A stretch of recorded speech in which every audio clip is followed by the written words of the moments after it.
Welcome to বেনার্স academy. আজকে তোমাদের বীরচন্দ্র মাণিক্য টপিকটা নেব, যেটা জেআরবিটিতে এবং টিপিএসসিতে হেল্প করবে।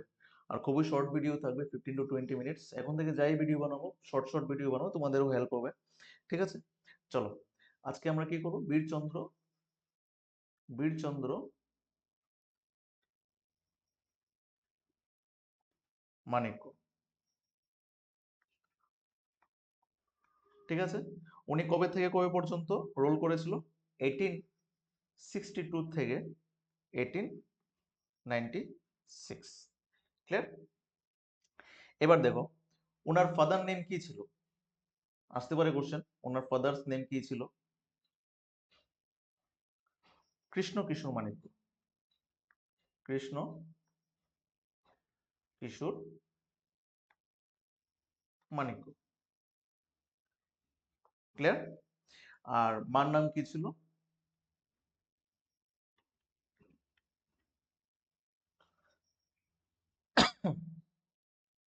সুদক্ষিণা। ঠিক আছে, এবার দেখো, যখন বীরচন্দ্র কোন সময় যুবরাজ হয়েছিল? যখন after after the death of Ishanchandra Manikya, যিনি ওনার ভাই ছিলেন। কে ছিলেন? ঈশানচন্দ্র মাণিক্য। কার ভাই? বীরচন্দ্র ভাই ছিলেন।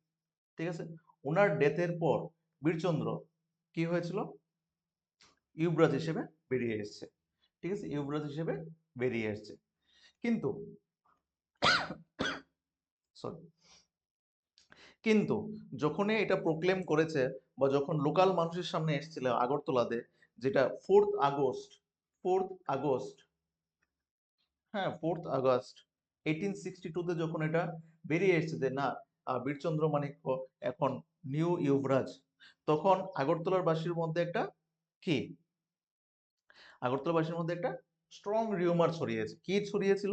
যে বীরচন্দ্র মানিক ফলস ডকুমেন্ট বানিয়ে সেটা নিজের উপর নিতে চেয়েছিল। ঠিক আছে, তো ওই জিনিসটা অনেকটাই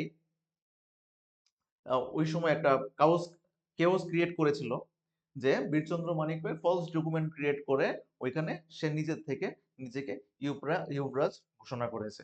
ঠিক আছে, তো ওই সময়টাতে কি হয়েছিল? কেসও হয়েছিল এটার এগেইনস্টে।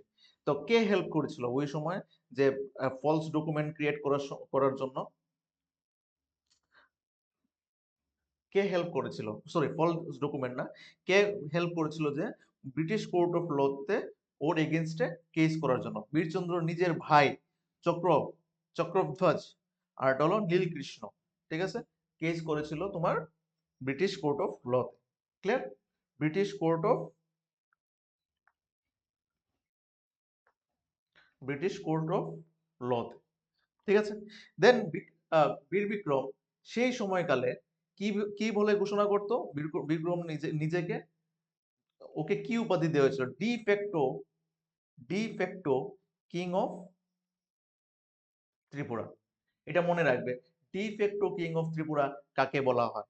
D facto king of Tripura কাকে বলা হয়? ইন সেপ্টেম্বর 1862-তে। ক্লিয়ার? ইন সেপ্টেম্বর 1862-তে। দেখো 4th আগস্টে কি হয়েছিল? সে নিজেকে সেলফ প্রোক্লেম করেছিল যখন আগরতলাবাসীর সামনে 1862-তে। বাট যখন কেস হয়, কেসটা যখন ওর নিজের ভাই ওনার বিরুদ্ধে কেস করে যে ফল ডকুমেন্ট ক্রিয়েট করার জন্য, তখন কি হয়? সেই Birchandra Manikya D facto king of Tripura হয়ে যায় in September 1862 until the dismissal of case. ঠিক আছে, আপ টু কেসটা ডিসমিস হওয়ার পর্যন্ত। ঠিক আছে, তো এই কেসটা কতদিন চলে? কেস ওয়াজ কন্টিনিউড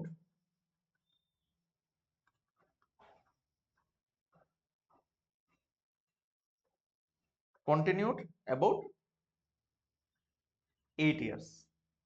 মনে রাখবে এটা, continued about 8 years। But after 8 years কি হয়? ভার্ডিক্ট কার ফেভারে যায়? বীরচন্দ্র ফেভারে। ভার্ডিক্ট কার ফেভারে যায়? বীরচন্দ্র ফেভারে। তখন কি হয়?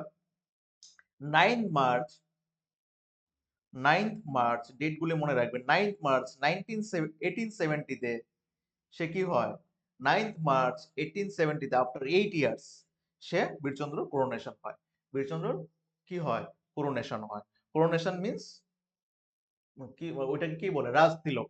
ঠিক আছে, কোরোনেশন মিন্স রাজ তিলক হয় 9th মার্চ 1870-তে। বাট হ্যাঁ, একটা কথা মানতে হবে, modern era of Tripura, modern era of Tripura started in Birchandra's, ঠিক আছে, reign started in Birchandra Manikya's reign. এই জিনিসটা খুব ইম্পর্টেন্ট, কোশ্চেন আসে টিপিএসসি, ইভেন জেআরবিটি তো আসতে পারে, মানিক্যস রেইন।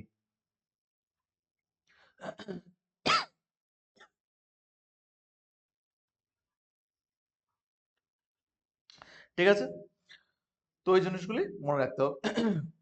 এবার শোনো, একটা কি হয়েছিল ওই সময়, বীরচন্দ্র মানিক্যর সময়ও ত্রিপুরাতে, উনার সময়, উনার যাওয়ার পরেও কিন্তু ত্রিপুরাতে সেই রকম একটা আহ, কি শান্তি আসেনি, স্টিল ট্রাবলস ডিডন্ট এন্ড। ঠিক আছে, কি করেছিল, যখন আর্লিয়ার বীরচন্দ্রর আগে বিপিন বিহারী তোমার অ্যালাউন্স কমিয়ে দিয়েছিল যারা ত্রিপুরী ঠাকুর ফ্যামিলির জন্য, তো ওই সময় কি হয়েছিল, বীরচন্দ্রের উপরে টোটালি ডিপেন্ডেন্ট হয়ে গেছে। তো তারপর ঠাকুর ফ্যামিলি একটা রেভেঞ্জ নেওয়ার চান্স পেয়ে গেছে বিপিন বিহারীর এগেনস্টে। তো বিপিন বিহারী এখানে অ্যারেস্ট হয়েছিল। কে হয়ে অ্যারেস্ট হয়েছিল? বিপিন বিহারী। বিপিন বিহারী অ্যারেস্ট হয়েছিল। অ্যারেস্ট হওয়ার পরে কিং তাকে ইমপ্রেজেন্টও করেছে। আর বিপিন বিহারী কবে মারা গিয়েছে? 1866 আফটার ইমপ্রেজনমেন্ট। তো ওইটাও জিনিসটা ত্রিপুরাতে তখনও কি হয়েছে, তখনও সেই জিনিসটা ট্রাবল শেষ হয়নি। ঠিক আছে, বাকিটা কন্টিনিউ করব নেক্সট ভিডিওতে, কারণ আমি চাইছি না যে এখানে লম্বা টানার জন্য তো ওইখানে জমাতিয়া রিভোল্ট আসবে, এর মাঝখানে জমাতিয়া রিভোল্ট আসবে। ঠিক আছে, অনেক কিছুই আছে বীরচন্দ্র আমলে হয়েছে। তো আস্তে আস্তে আমরা এটা কভার করার চেষ্টা, ছোট ছোট ভিডিওর মাধ্যমে। আজকে জাস্ট বীরচন্দ্র স্টার্টিংটা আমি করেই দিলাম, তারপরে আমরা চলে যাব কি নেক্সট ক্লাসে, কি যাব, Jamatia revolt. Jamatia revolt, sorry স্পেলিংটা ভুল হয়েছে, জমাতিয়া রিভোল্ট কবে হয়েছিল? কবে হয়েছিল? 1863, 1863। ওই নেক্সট ক্লাসে আমরা জমাতিয়া রিভোল্টটা কন্টিনিউ করব।